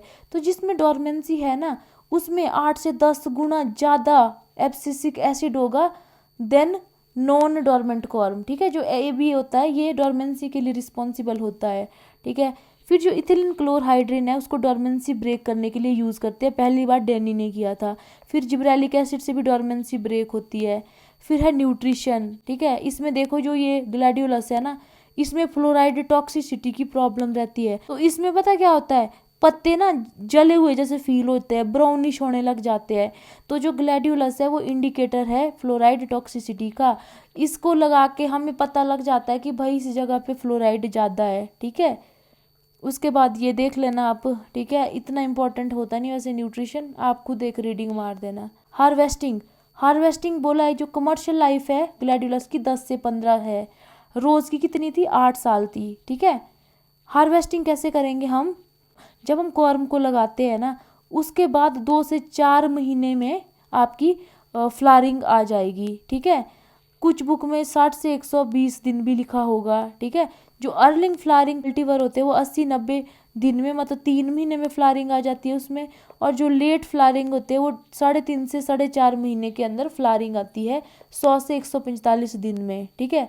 फ्लावर का जो स्पाइक है ना उसको कट करेंगे बेस से, जैसे इस तरह है, ठीक है। जब हमने हार्वेस्टिंग करनी है तो ऐसे कट करेंगे हम बेस से, नीचे की 4 लीव्स छोड़नी है, ये ध्यान से सुन लो। 4 लीव इसलिए छोड़नी है क्योंकि आगे अभी कॉर्म की डेवलपमेंट भी तो हो रही है, कॉर्मेल की डेवलपमेंट भी तो हो रही है, ताकि नेक्स्ट जो सीजन है उसमें प्लांटेशन के लिए प्लांटिंग मटेरियल तैयार हो जाए, ठीक है। इसीलिए हम रिटेन करते हैं 4 बेसल लीव्स, ठीक है। हार्वेस्टिंग स्टेज सेम ही होती है, अगर मार्केट दूर है तो तब हार्वेस्ट करो जब बड अनओपन्ड होगी, ठीक है, या 1 से 5 फ्लोरेट कलर दिखाना शुरू कर देगा, मतलब जो स्पाइक पे फ्लोरेट है या तो सारे फ्लोरेट में कलर फुली डेवलप हो जाए, ठीक है, बट अनओपन हो, ठीक है, मैच्योरिटी हो, कलर प्रॉपर डेवलप हो, बट ओपन नहीं हो बड, ठीक है। और कुछ बुक्स में लिखा होगा 1 से 5 फ्लोरेट कलर शो करवा दे, ठीक है। और इंटरनल मार्केट के लिए हार्वेस्ट कब करते हैं, जब नीचे की 1 से 2 फ्लोरेट खुल गई हो, ठीक है। तो आपने ये याद रखना है। और लूज फ्लावर के लिए करने की ज़रूरत नहीं है क्योंकि ये एक कट फ्लावर है, ठीक है, लूज फ्लावर की तरह यूज़ नहीं करेंगे। फिर कटिंग के बाद हमने क्या करना है, इसको पानी में डालना है ताकि लेटेंट हीट रिमूव हो। सब में सेम ही कंसेप्ट होता है। ग्लैडियोलस 7 महीने की क्रॉप है टोटल, ठीक है। कॉर्म की हार्वेस्टिंग कैसे करेंगे, जब हमने स्पाइक को हार्वेस्ट कर दिया ना, ठीक है, जिस टाइम आपने फ्लावर के लिए स्पाइक को हार्वेस्ट कर दिया उसके 6 से 8 हफ्ते बाद, चाहे 40 से 50 दिन लो, कुछ बुक्स में 1.5 से 2 महीना लिखा होगा, ठीक है। उसके बाद हमने कॉर्म उस टाइम मैच्योर हो जाता है, तब उसको हम हार्वेस्ट करते हैं कॉर्म को, ठीक है। और हार्वेस्ट करने से 1 महीने पहले तक पानी देना उसमें छोड़ देना है, कोई इरिगेशन नहीं करनी है। उसके बाद इंडिया में हम क्या करते हैं, खुरपी से हार्वेस्ट करते हैं manually. After lifting corm is carried out upper portion 3-4 basal leave removed, वही है जैसे हमने जब स्पाइक को हार्वेस्ट किया था ना, नीचे की 3-4 बेसल लीव रखी थी ताकि कॉर्म की ग्रोथ बढ़िया हो, कॉर्मेल की ग्रोथ बढ़िया हो। फिर जब उसके बाद हमने क्या करना है, जब कॉर्म की डेवलपमेंट हो जाएगी प्रॉपर, ठीक है, 6 से 8 हफ्ते बाद हमने क्या करना है, इसको खुरपी से खोद के निकालना है। और जो इसकी जो बेसल लीव होती है ना, क्या जो इसके नीचे की तो 3-4 पत्ते छोड़े होते हैं उसको हटाना है, ठीक है। और कॉर्मेल को अलग करना है, जो डिजीज्ड कॉर्मल होंगे, ठीक है, उनको अलग करना है, जो बढ़िया बढ़िया कॉर्मेल है उनको सेपरेट कर देना है, ठीक है। ओल्ड विदरिंग कॉर्म, जो न्यू कॉर्म के साथ नीचे को ओल्ड कॉर्म भी अटैच होता है ना, वो पूरा खराब हो जाता है, वो विदर्ड हो जाता है, उसको हटा देना है हमने, ठीक है।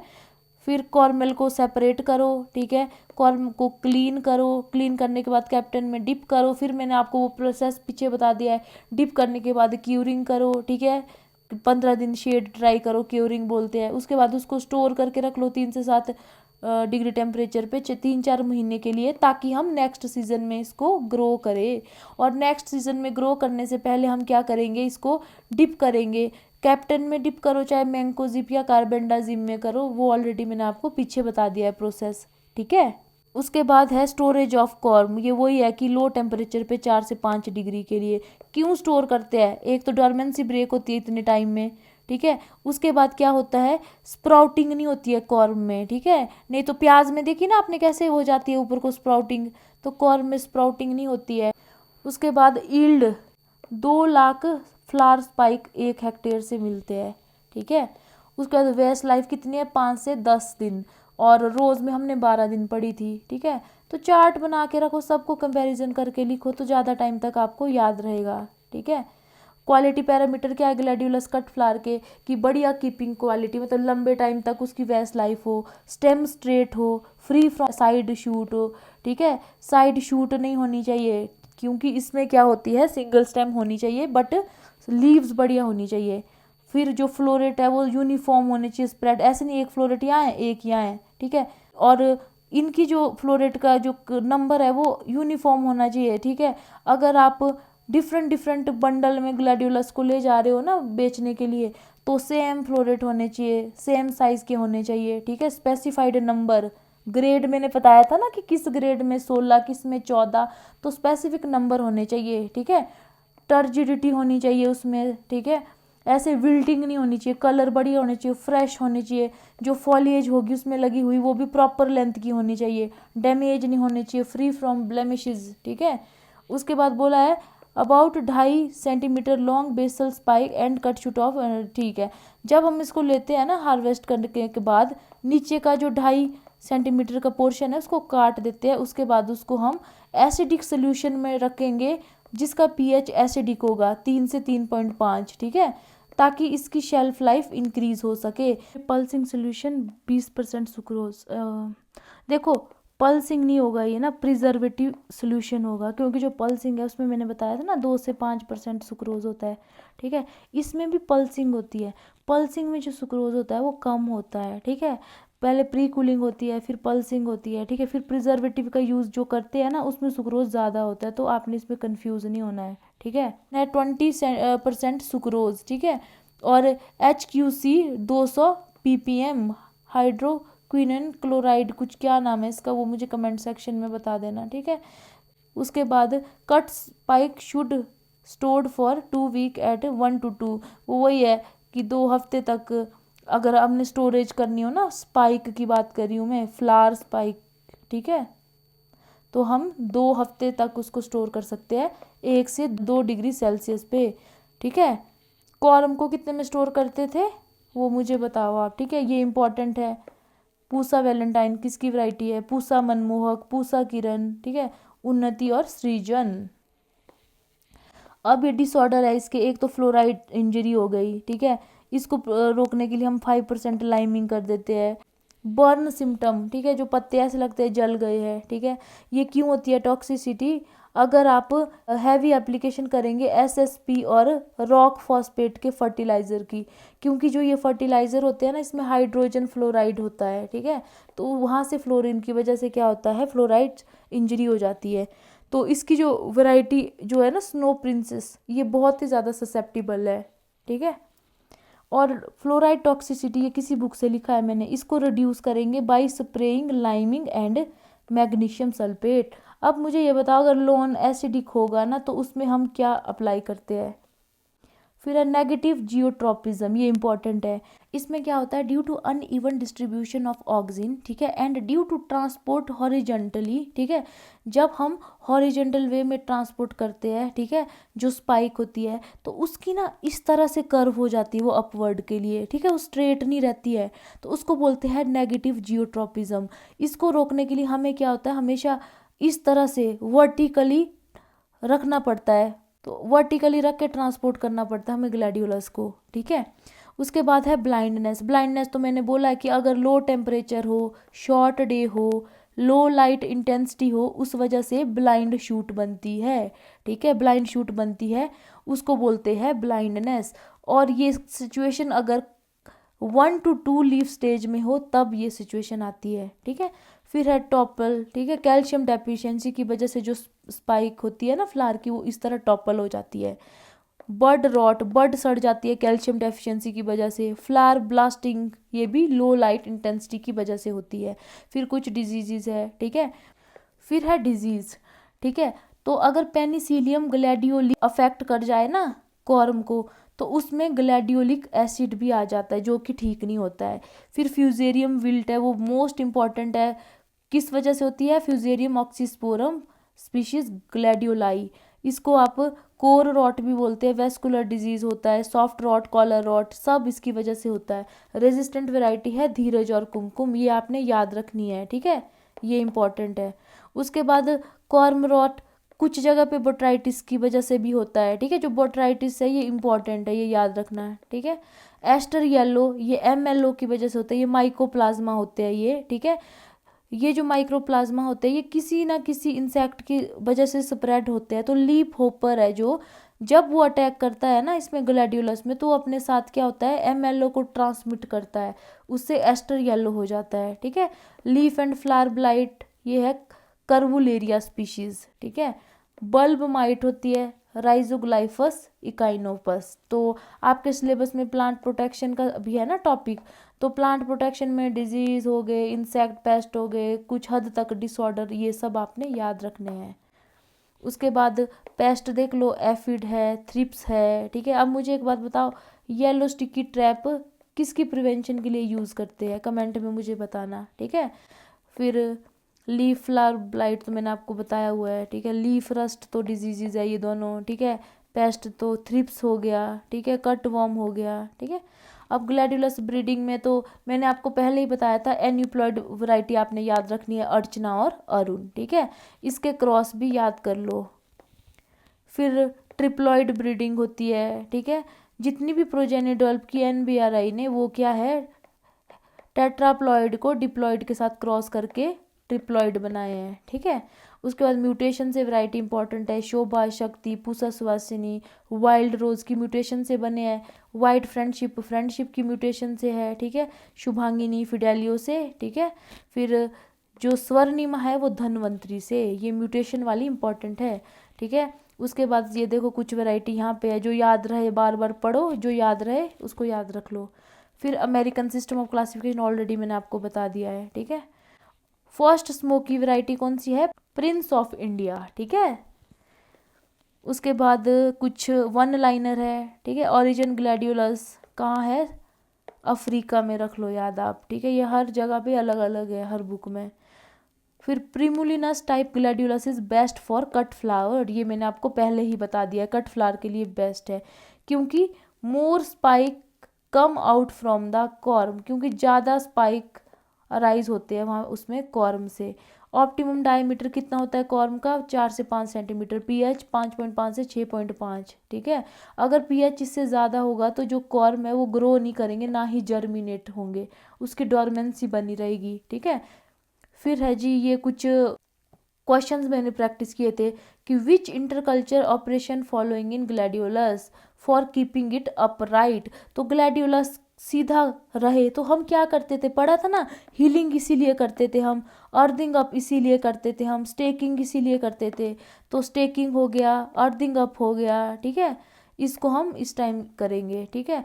स्टेकिंग को हम 5 से 6 लीव स्टेज में करेंगे, बैम्बू स्टिक से करते हैं, ठीक है। अर्थिंग अप को हम करते हैं 6 week after planting the corm, ठीक है। उसके बाद है during growth of gladiolus spike when spike is emerging which should restrict avoid. बोलते हैं कि जब स्पाइक की ग्रोथ हो रही होगी ना, तो क्या सिचुएशन नहीं होनी चाहिए? तो उस टाइम वाटर स्ट्रेस नहीं होना चाहिए, बढ़िया पानी देना चाहिए इस टाइम, ठीक है। तो बढ़िया ग्रोथ होती है स्पाइक की, ठीक है। उसके बाद जी कुछ है जी, फॉर कंट्रोलिंग एफिड क्या करते हैं? तो इसमें ऑप्शन दिया कार्बेंडाजिम, गलत है, ये फंजीसाइड है। कैप्टन भी फंजीसाइड है, कैरेथिन भी नहीं यूज़ करते हैं। मोनोक्रोटोफॉस, ये याद रखना, ये एफिड के लिए यूज़ करते हैं, क्या? मोनोक्रोटोफॉस। देखो यार, जैसे पाउडरी मिल्ड्यू होता है उसमें क्या यूज़ करते हैं वो पता होना चाहिए आपको, ठीक है। डाउनी मिल्ड्यू में क्या यूज़ करते हैं पता होना चाहिए, ठीक है। एक एक तो पता होना चाहिए आपको, ठीक है। ऐसा नहीं कि क्वेश्चन आ रहा है आप माइट के लिए कोई ऑप्शन में फंजीसाइड कर दो जबकि ये इंसेक्टिसाइड है, तो पता होना चाहिए ना आपको कि कौन सा इंसेक्टिसाइड है कौन सा फंजीसाइड है, ठीक है। फिर मोनोक्रोटोफॉस को बैन कर दिया है, ठीक है। इसीलिए अभी इसका कोई अल्टरनेट नहीं है इस फ्लावर क्रॉप के लिए, इसीलिए हमें कोशिश करनी चाहिए कि एफिड का अटैक हो ही ना ग्लैडियोलस में, ठीक है। तो प्लांट को कवर कर सकते हैं हम, ठीक है। या हम क्या करेंगे, अल्टरनेट प्लांट लगा देंगे, कोई ऐसा प्लांट लेंगे जिस पे एफिड ज़्यादा उसको प्रेफर करते हो, ताकि वो ग्लैड्यूलस को इग्नोर करके उस प्लांट में जाए। जैसे रूट नोट निमेटोड के अटैक के लिए हम मैरीगोल्ड लगा लेते हैं ना खेतों में, जैसे टोमेटो है, टोमेटो के साइड साइड में मैरीगोल्ड लगा लो, तो जो रूट नोट निमेटोड है वो टोमेटो को इग्नोर करके मैरीगोल्ड में ही घुस जाते हैं सारे, ठीक है। तो इस तरह से कोई ऐसा प्लांट लगाना है एफिड के लिए भी, ठीक है। फिर पैकिंग कर लो, पैकिंग ग्लैड्यूलस की कार्डबोर्ड बॉक्स में करते हैं, ठीक है। एक हैम्पर होता है कंटेनर, ठीक है, उसमें क्या करते हैं, ग्लैड्यूलस की शिपिंग करते हैं। मिनिमम स्पाइक लेंथ फॉर ग्लैड्यूलस कितनी होनी चाहिए, 80 सेंटीमीटर अगर पूछा जाए ऑप्शन में, ठीक है। ग्लैड्यूलस कॉर्म ये वही है, 3 से 7 डिग्री पे स्टोर करो 3 महीने के लिए, और इस दौरान डोरमेंसी भी ब्रेक होती है। बाकी डोरमेंसी को ब्रेक करने के लिए जिब्रेलिक एसिड है, इथरल है, थाईयूरिया है, ठीक है। बर्न सिम्टम किसकी वजह से होते हैं, फ्लोराइड टॉक्सिसिटी की वजह से होते हैं, ठीक है। उसके बाद ये ऑप्शन थे सल्फाइड, पोटाशियम नाइट्रेट, फ्लोराइड, तो फ्लोराइड थे। तो इस तरह से आपको यार, जहाँ आप अपने नोट्स बना रहे हो, वन लाइनर रेडी कर रहे हो, तो जहाँ से भी आपको नॉलेज मिलती है उसको लिखते जाओ, ठीक है। इस तरह से आपका बढ़िया क्वेश्चन बैंक बन जाएगा। फिर वही है कि IIHR से कोई न्यू वैरायटी रिलीज हुई है, अर्का प्रथम, अर्का रजनी। देखो IIHR की सारी वैरायटी के आगे अर्का लगा होता है, ठीक है। IRI की सारी वैरायटी के आगे पूसा लगा होता है, ठीक है। पालमपुर जो CSKHPKV जो पालमपुर है उसकी हर वैरायटी के आगे पालम लगा होता है, ठीक है। उसके बाद सोलन लगा होता है, जो UHF से जो वैरायटी रिलीज होती है उसमें सोलन लगा होता है। उसी तरह से फूले जो MPKV फूले वह वाला है ना, वहाँ उसके हर वैरायटी के आगे फूले लगा होता है। फिर कईयों के आगे चौभाटिया लगा होता है। तो इस तरह से मतलब आपको कई बार क्या पता यही पूछ ले, अगर बहुत ही इजी लेवल का पूछना है, अर्का प्रथम वैरायटी रिलीज्ड फ्रॉम, उसमें आप IRI ऑप्शन होगा, IIHR होगा। अगर आपने IRR कर दिया तो सोचो कितना बड़ा ब्लंडर हो जाएगा, है ना। First person who grow gladiolus in India, mister Charles Grey. Jumbo corm 5 centimetre से बड़ा डायमीटर होता है इसमें, ठीक है। उसके बाद है डबल ग्लैड्यूलस, कोई भी ऐसा ग्लैड्यूलस जिसमें 6 से ज़्यादा पेटल होती है, ठीक है, उसको डबल ग्लैड्यूलस बोलते हैं, ठीक है, जिसकी 6 से ज़्यादा पेटल होती है। मल्टी पेटल नंबर 1 इसका एग्जाम्पल है। 7 महीने की क्रॉप है ये, ठीक है। जब कॉर्म को प्लांट करेंगे और जब इसी कॉर्म को हार्वेस्ट करेंगे हम नेक्स्ट सीजन के लिए, ठीक है, तो उसके बीच 7 महीने का गैप रहता है। लॉन्ग डे जो 12 से 14 घंटे के होते हैं उससे स्पाइक लेंथ बढ़िया होती है, नंबर ऑफ फ्लोरेट्स भी इंक्रीज होते हैं। Long day of 12 to 14 hour increase spike length और नंबर ऑफ फ्लोरेट्स। फिर ये कुछ स्टेजेस इंपॉर्टेंट है, ठीक है। Short day at 1 to 2 leaf stage leads to blind shoot. 2 leaf stage is most sensitive to low night temperature, अगर low temperature होगा तब ब्लाइंड शूट अराइज होती है। 3 leaf stage flower bud initiation, जो flower bud initiation होती है वो 3 leaf stage पे होती है, ये आपको पता होना चाहिए। 4 से 6 leaf stage most sensitive to light, ठीक है, and most critical stage of irrigation, इसमें इरिगेशन करना बहुत ज़रूरी है 4 से 6 लीफ स्टेज पे, ठीक है। कि अगर इरिगेशन नहीं करे तो क्या होगा, कमेंट में मुझे बताना। 7 लीफ स्टेज पे चिलिंग इंजरी होती है, ठीक है, और स्पाइक एमरजेंस इसी दौरान होती है, ठीक है। तो ये बहुत ही इम्पोर्टेंट है ये, ठीक है।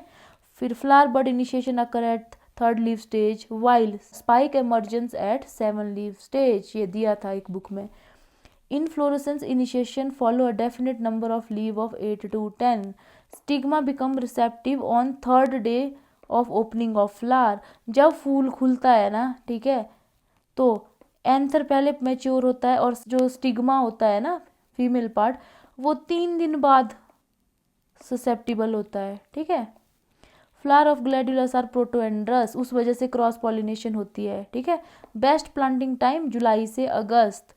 ऑप्टिमम कॉर्म साइज क्या होता है, 5 से 7 सेंटीमीटर, ठीक है। प्लांट पॉपुलेशन, ठीक है, 1.5 lakh corm per hectare. Commercial life of any variety 10 से 15 साल होती है ग्लैड्यूलस की। पोलन वाइबल कब तक होता है, अगर लो टेम्परेचर पे रखे तो 3 महीने तक, अगर नॉर्मल टेम्परेचर पे रखे रूम टेम्परेचर पे तो 1 हफ्ते तक रहता है। पॉलिनेशन सिलेक्ट 3 से 5 flower lower most and pot develop, ये बोला है कि जो 3 से 5 फूल जो फ्लोरेट के जो नीचे होते हैं ना, स्पाइक में जो नीचे के 3 से 5 फ्लावर होते हैं उसको चूज करते हैं पॉलिनेशन के लिए, ठीक है। और इसमें जो पॉट डेवलप हो जाता है, मुझे बताओ क्या होता है इसका फ्रूट टाइप, ठीक है। जब पॉलिनेशन हम कर देंगे ना, उससे 4 से 5 हफ्ते बाद पॉड डेवलप होता है, ठीक है। स्टिग्मा रिसेप्टिविटी तो बता दिया मैंने। फिर बोला जो ग्लैड्यूलस बड टेक्स 16 डेज टू ओपन, ठीक है, 16 दिन लगते हैं उसको खुलने में, फुल ब्लूम, ठीक है, प्रॉपरली खुलने में। फिर है 1 कॉर्म हैज़ 10 से 50 कॉर्मेल, ठीक है। फिर वो मल्टीप्लायर की क्लासिफिकेशन दी है मैंने, poor multiplier, moderate, fast multiplier, और एग्जांपल सुचित्रा अमेरिकन ब्यूटी है फास्ट मल्टीप्लायर के। Corm rich in vitamin C, और कुछ एसिड होते हैं लिनोलिनिक, लिनोलिक और पामिटिक एसिड, ठीक है। Corm should be treated with captan, ये तो पता ही है, फंजीसाइड से ट्रीट करते हैं हम इसको। Indicator plant for fluoride toxicity कौन सा है हमारा, ग्लैडियोलस। टॉक्सिसिटी क्यों होती है फ्लोराइड की, क्योंकि हम जो एसएसपी जो ये फर्टिलाइजर है, रॉक फॉस्फेट है, इसको ज़्यादा अप्लाई कर देते हैं फॉस्फोरस के लिए, और इसमें हाइड्रोजन फ्लोराइड होता है, ठीक है, इसकी वजह से फ्लोराइड टॉक्सिसिटी होती है। उसके बाद है सीड के बारे में लिखा है कि 15 से 20 दिन लगते हैं जर्मिनेशन में, और उनमें डोरमेंसी भी नहीं होती है कॉर्म की तरह, ठीक है। जबकि जो हमारे कॉर्म और कॉर्मेट होते हैं वो डोरमेंट होते हैं। जो डोरमेंट कॉर्म होते हैं ना, उसमें एब्सिसिक एसिड 5 से 10 गुना ज़्यादा होते हैं देन नॉन डोरमेंट कॉर्म, ठीक है।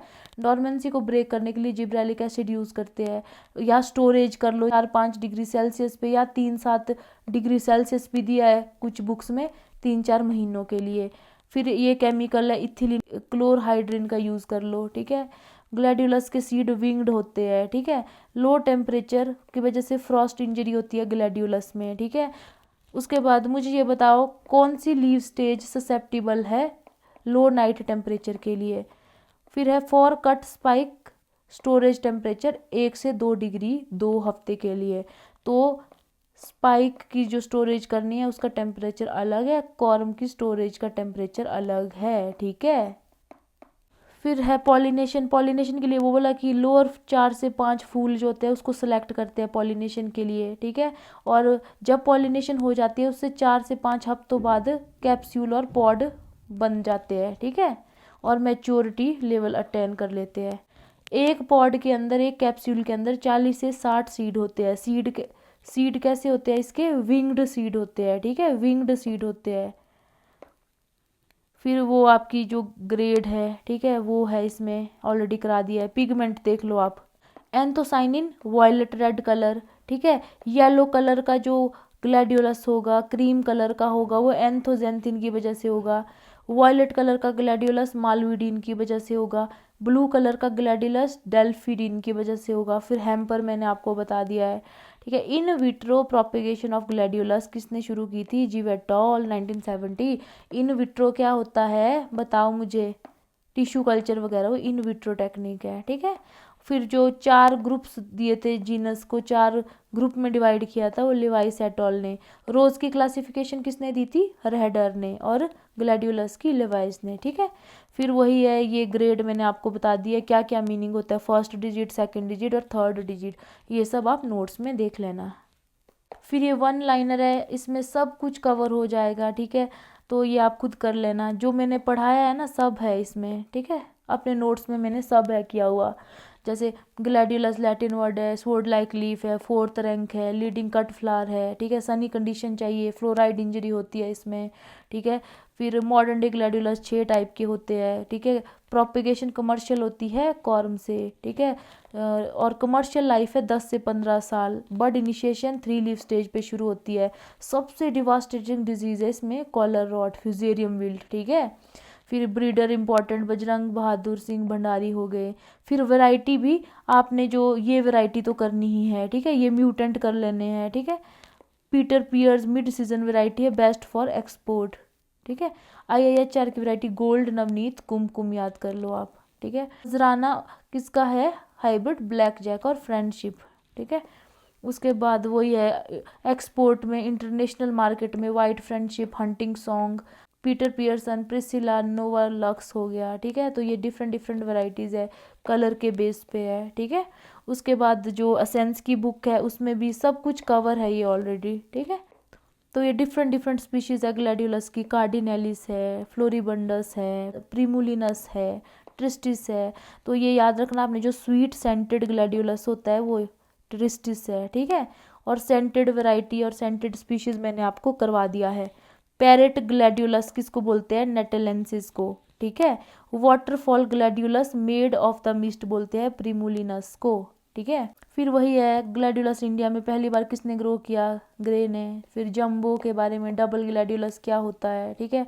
लॉन्ग डे होता है तो स्पाइक की क्वालिटी बढ़िया होती है। 1 से 2 स्टेज पे क्या होता है, 3 लीव स्टेज पे क्या होता है, ठीक है। वो सब मेरे नोट्स में ऑलरेडी है, ठीक है। प्रोपेगेशन देख लो, बेस्ट टाइम प्लांटिंग जुलाई से अगस्त, ठीक है। मैंने इस तरह याद किया, सोमाजी। सितंबर अक्टूबर भी मैंने पढ़ा था, ठीक है, प्लेन में। फिर मार्च अप्रैल हिल्स में पढ़ा था, ठीक है। तो कुछ ना कुछ बना के याद करो आप, ठीक है।